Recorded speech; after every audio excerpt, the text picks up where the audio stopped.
Now we finish it up with the underdog moneyline parlay of week 3. Mine is a little bit spicier now that I'm seeing it. I'm hearing it in my ear from our producer Matt Mitchell. Just came across my desk.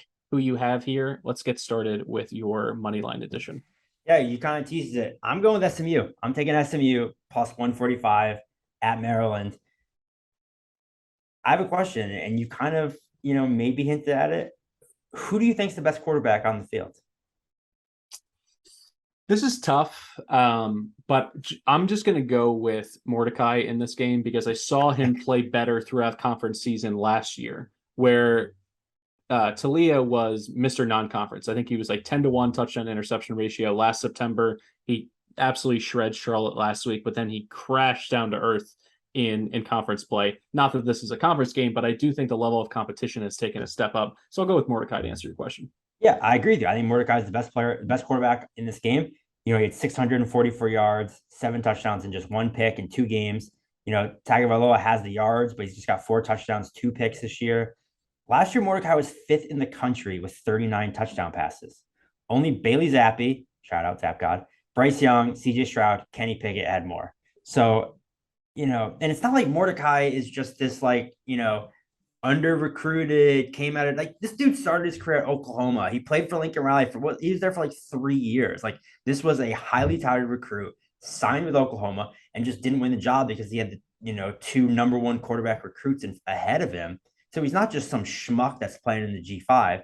He's got Rashee Rice back, who's ridiculous. He has 17 catches. He's third in the country with 298 yards, 3 touchdowns.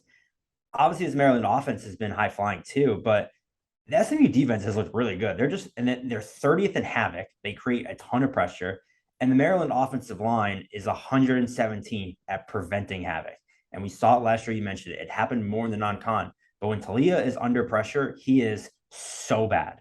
He is like, Carson Wentz, throw it to a defensive lineman going the other way. I mean, granted, that was against Iowa. I don't know that SMU's that.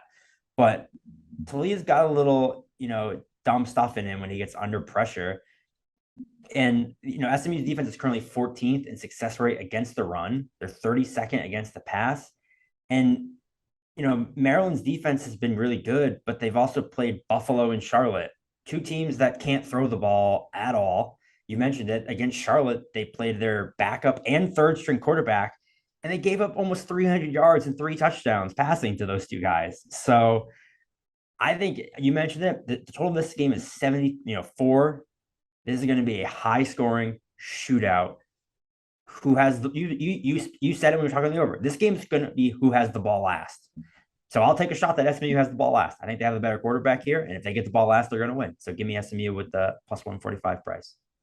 I think it's priced right. I'm glad that you're adding that in.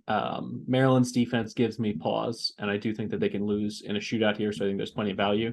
I'm going to go for a bigger swing, and I'm going to set the stage here. You just won the second biggest game in school history. College game day is coming to your campus in G5 land. Wow. Everyone is patting App State on the back. These guys can't lose. These guys are going to New Year's Six. Chase Bryce is, the toast of the town. Let me tell you, Chase Bryce has played 2 games in the last 2 weeks. Played North Carolina, looked like a world beater. Had the best, career season. He had an entire season's worth of stats in 1 game, better than he did in his entire transfer year at Duke. Then he comes back to A&M, game manages it, doesn't turn the ball over, 15 for 30, 134 yards, 1 touchdown. That's the Chase Bryce I know.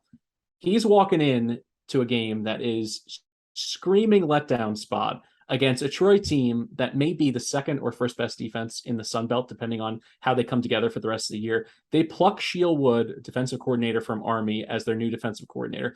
His defense last year for Army finished 16th in total D.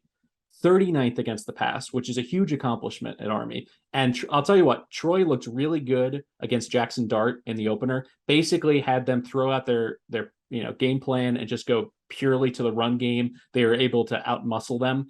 In this situation, John Summerall, another defensive mind, he's the head coach here at Troy. They brought him over from Kentucky for games just like this. This is going to be a low-scoring, mucked-up football game, and all of the pressure in the world is on App State. And probably, for 19, 20-year-old kids, The first quarter is going to be them thinking about how good they are. And Troy, this is a Super Bowl opportunity for them to play with the national spotlight and to really come out guns blazing against a team that has taken up all the oxygen in the Sun Belt.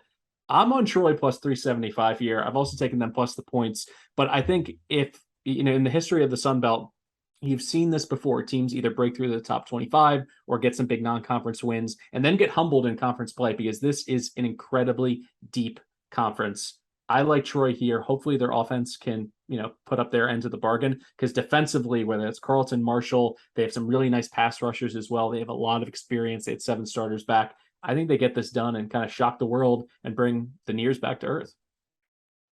Yeah, I mean, I was stunned when you went with that. I don't hate it though. I'll be honest, I don't hate it. It's another one where, there's a reason this is a money line underdog parlay because we're just, college football, man. Like we saw last week, we're throwing darts with teams that I'm not going to sit here and say I think Troy does win, but I agree with you. I think they could. Gunnar Watson's looked really good. He's kind of had a weird career. He was the starter, then he lost his job, then he reclaimed it halfway through the year.